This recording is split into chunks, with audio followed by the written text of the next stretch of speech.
Vieme vyťažiť viac 3 tréningov alebo 4 tréningov?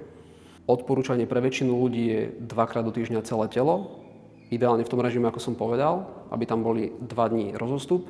Hľadiska efektivity je asi 3-krát do týždňa, kedykoľvek počas toho týždňa. No a ten hlavný dôvod je to, jedna vec je to zregenerovať, čiže nejaké fyziologické potreby toho organizmu, tela. A druhá vec je, keď chceme stimulovať ten sval alebo ten pohyb alebo cez ten cvik, tak tam takisto platia nejaké fyziologické princípy. No a na základe toho, čo sme spravili, tak môže trvať telu deň, 2, 3, kedy sa opäť dostane na tú východiskovú alebo ideálne nad východiskovú úroveň, aby sme mohli nadviazať ďalším tréningom na to. A to je celá pointa toho efektívneho silového tréningu alebo progresívneho preťaženia, aby sme sa proste posúvali v tom, čo robíme.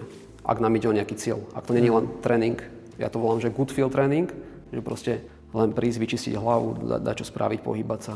Treba proste rozlišiť tieto dve veci. Chcem good feel tréning, len sa trošku hýbať, alebo chcem to tlačiť na ten cieľ, na ten výsledok. Bolo na mne a mohol by som riadiť všetkých ľudí, tak im poviem, aby trénovali silový tréning alebo vo fitku 3-krát, či už pondelok, streda, piatok, alebo 2-krát v týždni a raz cez víkend. Ale z praxe a nejakých časových a finančných možností 2-krát je optimum z toho hľadiska, že človek to môže finančne dovoliť, môže si to dovoliť časovo, čo znamená, že väčšina našich klientov, zverencov, proste má rodinu, má prácu a zároveň treba myslieť na to, že to nie sú profi športovci, čiže ten tréning by ich nemal dobiť, alebo aby mali stále svalovky každý deň, čiže aby to dokázali uregenerovať, čiže ak majú tréning pondelok a štvrtok alebo útorok a piatok, tak majú tam stále 2 dní na to, aby si oddychli alebo robili niečo iné a na ten ďalší tréning prídu úplne fresh a to je vlastne pointa toho, aby ich ten tréning bavil, aby sa neustále posúvali.